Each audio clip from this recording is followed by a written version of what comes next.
ଆପଣଙ୍କୁ ଏ ଜିନିଷ ବିଷୟରେ ପ୍ରପର ବୁଝେଇବି ତାହେଲେ ଆପଣଙ୍କ ଆଗରେ ଗୋଟେ ଜିନିଷ ଏଇଟା ପକେଇବି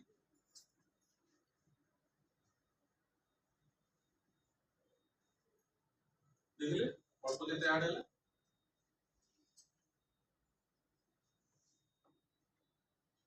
एग्रीकल्चर गोटे जिन लक्ष्य करते गछकू दरकार 16 प्रकार विटामिन जेते मनीष शरीर को दरकार 64 प्रकार विटामिन गछकू सेमती पोटासियम सोडियम जिंक बहुत गुडे जिनस दरकार आमे मु प्राय 4 वर्ष वाला एग्रीकल्चर सेक्टर में बहुत गुडे जिनस काम करछि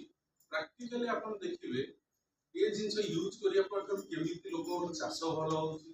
अमल भलो होछि पंखा कम होछि आपण जे कोनसी पान हो पनीपरिया हो धान हो जेकोसी पनीपरिया फसल आपण यूज करते ए देखो केती समय ला पड़ितला इदरे 15 ରୁ 20 सेकंड हो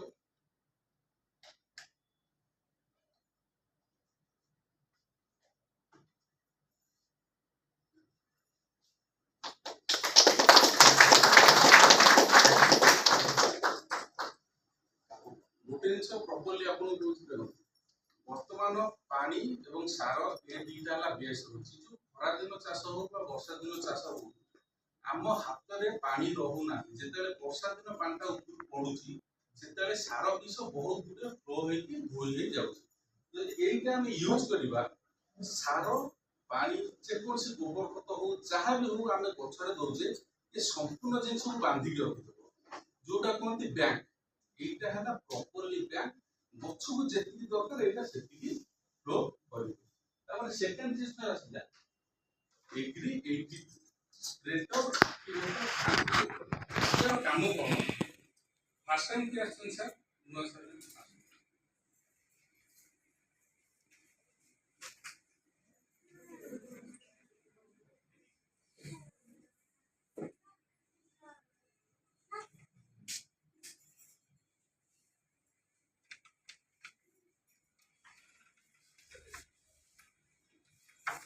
कौन सर को सो इसो यूज कौन करना तुम एग्रीकल्चर चाषी की अछंती प्रॉपर भाई आसन सर थैंक यू गोटे जिन लक्ष्य करूँ ये जो एग्रीकल्चर जिनिस 4 वर्ष होला हम कंटिन्यू ए जिनिस ऊपर काम करूँ आपण विश्वास करिए गोटे माने जने अछंती हम टीम रे रविंद्र कुमार साहू बहुत लोग देखिथिबे प्रथमे तांको कहू ए जिनिसटी नहीं जाइथिली एग्री को ब्रांच 4 वर्ष तले कथा मु गली मते गोटे को चार दिन जिनिसटी बुझेली से केवल गोटे एकर पे रखी आपण विश्वास करनु 4 वर्ष भितरे 200 रु 250 एकर पे केवल एग्री को ग्राम काल देबनी 250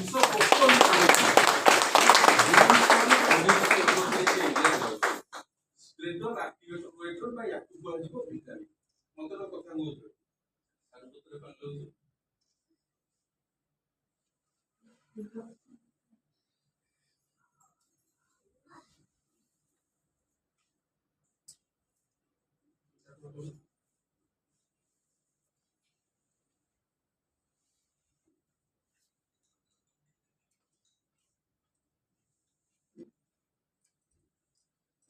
लेला ले ऊपर लगे गोटे जिनिस मन एटा काहे कि अधिका सारटा आपण पकोउछि सारर परिमाण प्रथम जिनिस कम करे जदि सारर परिमाण कम करा होछि यार बेनिफिटटा कोन प्रथम मनकर आपण 30 केजी सार यूज करथिले नेक्स्ट ईयर आपनकर 25 रु 22 केजी पळे ता पर वर्ष 15 केजी पळे जदि ए जिनिसर रेगुलर यूज करछन्ती बेनिफिट यार हो आस्ते आस्ते आस्ते आस्ते प्योर हर्बल आड़ी की चाष जाउछि मतर कथा न हमर जे बा ताका पूर्व पीढ़ी चाष करथि सेते गोबर खत एते फर्टिलाइजर सार विष किछि थिला कि ना सेते बेले अधिक रोग थिला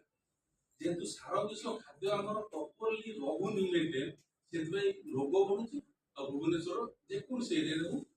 मेडिकल निश्चित भाବରେ बढुछि जदि ए जिनिसटा गोटे एकर 500 ml प्रयोग करबा आपनकर निश्चित भाବରେ 4 बस्ता 5 बस्ता धान अधिक ହେବ ଏବଂ ତା ସହିତ ଧାନଟା ୱେଟ୍ ରଖିବାରେ ହେଲ୍ପ କରିବ। ଆଗକୁ ବର୍ଷା ସିଜନ୍ ବି ଆସୁଛି, ଆପଣ ଏ ଜିନିଷ ଉପରେ ପ୍ରପରଲି କାମ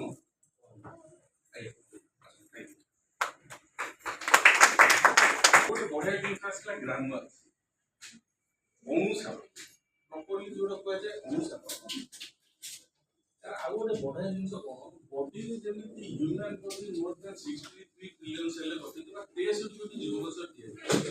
64ଟା ଭିଟାମିନ୍ ଯେମିତି ମଣିଷ ଶରୀରକୁ ଦରକାର ସେମିତି 16ଟା ଭିଟାମିନ୍ ଦରକାର ଗଛ। ଆମେ କେବେ ମାଟି ଟେଷ୍ଟ କରୁଛେ କି ମାନେ କୋଉ ଗଛ କୋଉ ଭିଟାମିନ୍ ଡେଫିସିଏନ୍ସି ରହୁଛି, କୋଉଟା ବଢିଲା କୋଉଟା କମିଲା? ଏ ଜିନିଷଟି କଣ କରିବ ନା ମାଟିର 4ଟା ଲେୟାର ଅଛି। ଆମେ ଯୋଉଟା ପ୍ରାକ୍ଟିକାଲି ବୁଝେଇଛୁ, ନିଜେ ପିଲେ ୟୁଜ୍ କରୁଛୁ ଆଉ ଲୋକଙ୍କୁ କହୁଛୁ। 4ଟା ଲେୟାର ଯୋଉ ଅଛି, ଆମେ ଚାଷ ହଉଛି ଗୋଟେ ବା ଦେଢ଼ ଭିତରେ। ଏ ଜିନିଷଟା ପକେଇଲେ କଣ ହବ, ମାଟିର pH ଟା ବଢିଆ ସହିତ ଚେରଟାକୁ 2 ବା 3 ଲେୟାର ପର୍ଯ୍ୟନ୍ତ ନେବ। ଆପଣ ବିଶ୍ୱାସ କରନ୍ତୁ, ଏଗ୍ରିକଲଚର ଯୋଉମାନେ ଯଦି ୟୁଜ୍ କରିଥିବେ ତାଙ୍କର ଫିଡବ୍ୟାକ୍ ନେବେ, ମାନେ ସବୁଠାରୁ ମାନେ ତାଙ୍କ ଜୀବନରେ ଯେତିକି ଚାଷ କରୁଛନ୍ତି ସବୁଠାରୁ ବେଟର ରେଜଲ୍ଟ ଯେତେବେଳେ ଏ ଜିନିଷଟା ୟୁଜ୍ କରୁଛନ୍ତି। ଏଗ୍ରିକଲଚର ବହୁତ ଗୁଡେ ଜିନିଷ ଅଛି, ଏଗ୍ରିକଲଚର ବହୁତ ଗୁଡେ ଜିନିଷ ଅଛି। ଆଜି ସମ୍ପୂର୍ଣ୍ଣ ସମୟର ଅଭାବ, ସେଥିପାଇଁ ମୁଁ 5 ମିନିଟ୍ 7 ମିନିଟ୍ର ସମୟ ଥିଲା ମୋର, ମୁଁ ଏଥିରେ ସାରିଦେଲି। ତାପରେ please welcome mister Samir Kumar Palei.